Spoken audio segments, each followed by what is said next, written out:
Students आज मु आपण मानक एक नुआ एक वीडियो नहीं कि आसी अछि एई वीडियो आमे कोन करिया ना इंपोर्टेंट पॉइंट्स फॉर कैरियर जो आपण माने गढ़िबे under UG courses NEP 2020 national education policy 2020 under रे जो यूजी कोर्स करिवे तादे कैरियर गढ़िबा पई आमे किछि इंपोर्टेंट पॉइंट्स आमे आलोचना करिया। स्ट्रक्चर ऑफ द प्रोग्राम ये प्रोग्राम रो स्ट्रक्चर कौन रहा under graduate courses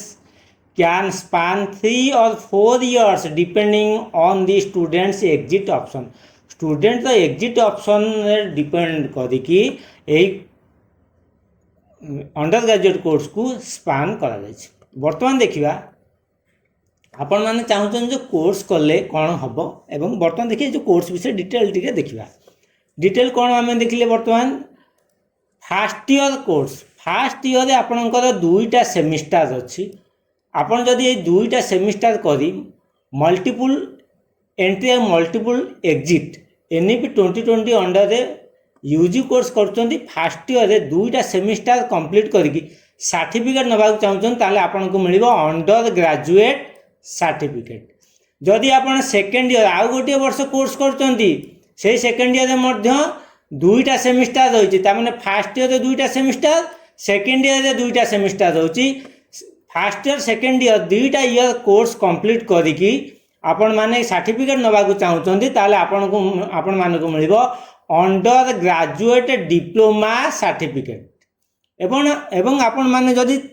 third year करिवे ताने under graduate course under NEP 2020 रे आपण माने जदि अंडर ग्रेजुएट कोर्स करिए third year fast year complete करिवे सेकेंड इयर कंप्लीट करिवे एवं थर्ड इयर कंप्लीट करिवे थर्ड इयर मध्य दुईटा सेमिस्टर रही प्रत्येक इयर दुईटा सेमिस्टर रही थर्ड इयर कंप्लीट कले आपण मानकू मिलिबो बैचलर्स डिग्री मेजर सर्टिफिकेट ता माने एठी आपण ग्रेजुएट हेई गल थर्ड इयर आउ आपण माने जदि अप्लाई करछंती आपण माने कोन अप्लाई करछंती ना single major double minor apply करछंती ताथले आपण कोन करछन first year second year third year complete कले आपण को बैचलर आपण माने को बैचलर्स डिग्री रो मेजर सर्टिफिकेट मिलियो ता माने आपण एटी ग्रेजुएट हेले। वर्तमान देखिए आमे जदि आपण मानकर निश्चित मन आशंका देव मु जदि ग्रेजुएट हेई गली ताले गवर्नमेंट जॉब पई आपण माने कोर्स करछंती जदि देखिए आम जेकोसी गवर्नमेंट जॉब को जीवा अप्लाई करवा एबे जेकोसी गवर्नमेंट जॉब आपण माने अप्लाई करछंती एनी ग्रेजुएट सर्टिफिकेट मागुची ता माने आपण माने जदि ग्रेजुएट हेथिबे आपण मानक पाखे जदि ग्रेजुएशन कंप्लीट सर्टिफिकेट थिबो ताले वर्तमान पई आपण माने कोन करी बहुत गुडे गवर्नमेंट जॉब पई अप्लाई करि परिबे बा एलिजिबल हेई परिबे सेति पई कोन अछि ना आपण माने जदि यूजी अंडर ग्रेजुएट कोर्स करछंती 3 वर्ष कंप्लीट करछंती 3 इयर्स आपण मानकू बैचलर्स डिग्री मेजर सर्टिफिकेट मिलुची ता माने आपण माने एटी ग्रेजुएट हेले आपण मानकर गोटे धारणा अछि जे हम यूजी जदि करिबी ग्रेजुएशन जदि करी मोर 4 इयर केते को इयर ना 4 वर्ष कंप्लीट कले मते जाई ग्रेजुएशन सर्टिफिकेट मिलिबो किंतु मने रखंतु आपण माने ए जो एनईपी अंडर रे कोन करछन ना कोर्स करछंती multiple entry multiple exit certificate रहउची ए जो मल्टीपल एंट्री मल्टीपल एग्जिट रही आदे आपण माने फर्स्ट इयर कंप्लीट कले गोटे सर्टिफिकेट पाई परिबे सेकेंड इयर कंप्लीट कले मध्य गोटे सर्टिफिकेट पाई परिबे थर्ड इयर कंप्लीट कले मध्य आपण मानकू बैचलर्स डिग्री मेजर सर्टिफिकेट बा ग्रेजुएशन ग्रेजुएट बोली आपण माने सर्टिफिकेट पाइबे। आउ कोन रहला प्रति सेमिस्टर प्रति इयर दुईटा लेखा सेमिस्टर रही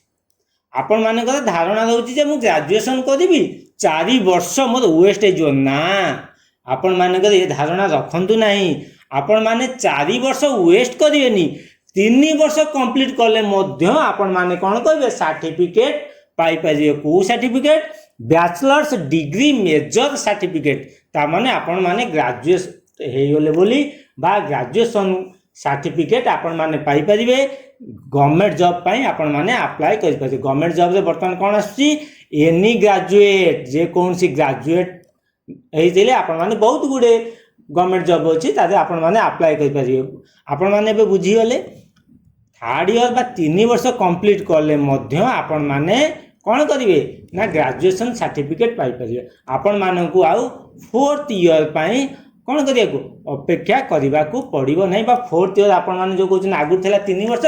+3 मुझे करते 3 वर्ष थिला बर्तमान मुझे +3 करी केते वर्ष होची ना 4 वर्ष होची ना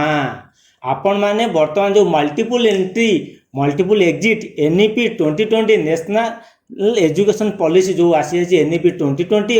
अंडर जदि कोर्स करिए ना फर्स्ट ईयर कंप्लीट कले जदि दरकार पड़ो आपण माने सर्टिफिकेट पाई परिबे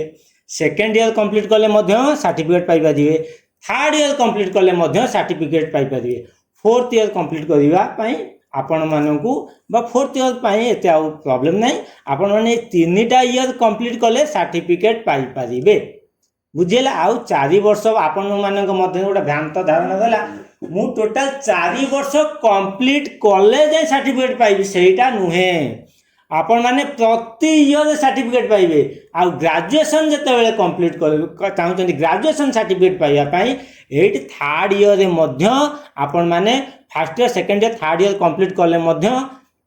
बैचलर्स डिग्री मेजर सर्टिफिकेट पाई परिबे बा ग्रेजुएशन हे परिबे आपण माने 4th ईयर कहले 4th ईयर पर जाई ग्रेजुएशन सर्टिफिकेट पाइबे 4th ईयर पर